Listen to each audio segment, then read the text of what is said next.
Dans cette troisième partie, nous allons nous intéresser aux formes dans Bootstrap. Dans un premier temps, on va vraiment se focaliser sur les inputs. Je vais vous inviter à réaliser une petite span 3. Alors, tout d'abord, bien entendu, div class span 3.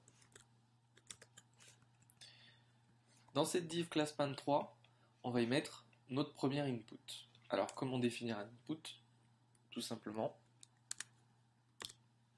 input, type. On va faire un type texte pour le premier, c'est-à-dire qu'à l'intérieur, nous allons y mettre du texte. Et on va appeler un placeholder. Donc le placeholder, c'est le texte qu'on va y mettre à l'intérieur.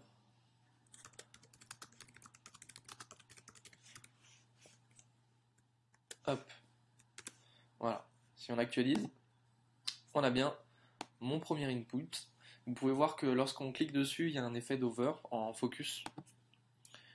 Et le placeholder, dès qu'on écrit, il s'enlève. On va pouvoir agrémenter notre input, pourquoi pas d'un label.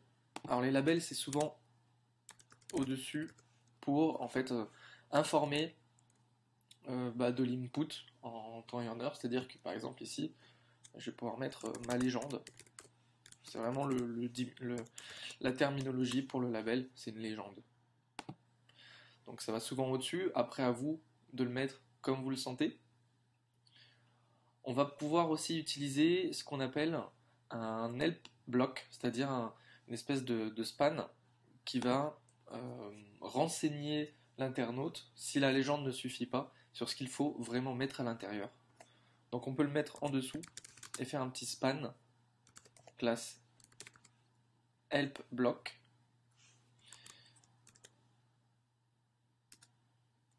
Voici de l'aide pour mon premier input. Tac.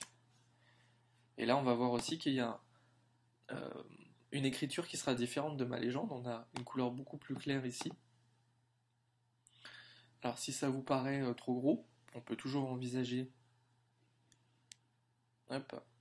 de pourquoi pas l'écrire en small. Alors, on est en train de voir un petit peu ce qu'on pourrait voir avant. Voilà. Puisqu'on avait fait une span de 3. Voilà, ça peut être une façon de faire comme on l'a fait déjà auparavant. Donc ça permet de rappeler un petit peu ce qu'on a vu. C'est pas forcément utile, hein. Autant après vraiment dimensionner les choses correctement avec une span peut-être plus grande. Mais voilà l'intérêt aussi de ces petites balises small. Sinon, on va voir aussi différentes formes pour le input. L'intérêt, c'est qu'on peut mettre en fait une forme arrondie. Donc dans le input directement, on va définir une classe. On va le mettre au début. Et cette classe, elle va s'appeler Search Query. Ça va permettre d'arrondir les bords de mon input. Donc c'est plus, comme son nom l'indique, un input pour faire de la recherche. Souvent, les inputs recherche ont des coins arrondis et les autres non. Pour les inputs de formes plus classiques comme un contact ou autre. Alors, on va voir aussi qu'on a plusieurs façons de mettre en œuvre tout ça. C'est-à-dire que je vais faire une nouvelle div, classe span 3, pourquoi pas rester dans les classiques. Dans cette div, je vais y mettre tout un tas de choses, c'est-à-dire pourquoi pas un email avec son mot de passe, avec une petite chatbox aussi pour pouvoir tout sauvegarder. Donc cette fois-ci, on va faire ce qu'on appelle une forme. Donc dans vraiment la règle de l'art, on fait une forme. Alors la classe, on verra par la suite. Dans cette forme, on va y mettre un premier input de type text. Ok. Pour le moment, on met rien de plus. On va en mettre un. Comme on a dit après que ça allait être un mot de passe, on va mettre type password, ce qui permettra à l'utilisateur, lorsqu'il tape son password, de tout simplement ne pas voir ce qui est tapé. Et on va s'arrêter là pour le moment. On va définir un peu mieux ces input type. Donc la première chose dans l'input, c'est de définir un placeholder. Ce placeholder va permettre d'induire un petit peu plus dans le sens de la marche l'utilisateur. Donc on avait dit, pourquoi pas, je sais pas moi, mettre, allez, login. Et ici, le placeholder, mince, qu'est-ce que j'ai marqué? On va y mettre mot de passe. Ok. Déjà, si on va voir un petit peu ce qu'on a fait, on a bien ici login et mot de passe. Alors, ce qu'on va faire, je vois qu'il est un peu collé. Si vous vous rappelez, on va faire un petit offset de 2, pourquoi pas, pour, hop, se centrer un petit peu plus. Donc, je rappelle, hein, les offsets, ça permet de sauter des colonnes. Si je fais un offset de 2, je saute 2 colonnes de mon dernier bloc, margin left, en fait, qui va être amplifié. Donc, on a le login, on a le mot de passe, ok.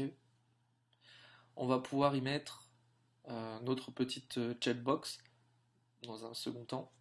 Alors, pour la checkbox, c'est toujours bien de mettre un label class checkbox. Et dans ce label, on va y mettre notre input de type checkbox. Hop. Et à l'intérieur de cet input qu'on laissera comme ça, on peut mettre un petit texte, par exemple, se souvenir du MDP, du mot de passe. Ok. On va voir ce que ça donne. Voilà, on l'a bien ici. Et puis bah, pour finir notre petite forme comme ça, pourquoi pas faire une petite balise button avec un type submit qui permettra de soumettre notre validation, une classe BTN bien entendu. On peut utiliser une des classes BTN par exemple, la primerie, j'aime bien l'utiliser. Ça permet de revoir un petit peu les bases et on va marquer le texte envoyé. Voilà. Là, on a mis déjà un petit peu plus de style dans notre façon de faire au niveau des inputs. Donc, qu'est-ce qu'on a vu? On a vu l'arrondi au niveau des inputs, la légende, les petites boxes d'information, les placeholders à l'intérieur avec le focus, les petites checkbox se souvenir, voilà, et puis un petit bouton envoyer. On en verra un petit peu plus par la suite parce que je vais vous inviter très rapidement à réaliser une page de contact, ce qui permettra de voir tout ce qui est select ou text area ou encore les boutons radio qu'on n'a pas encore vus.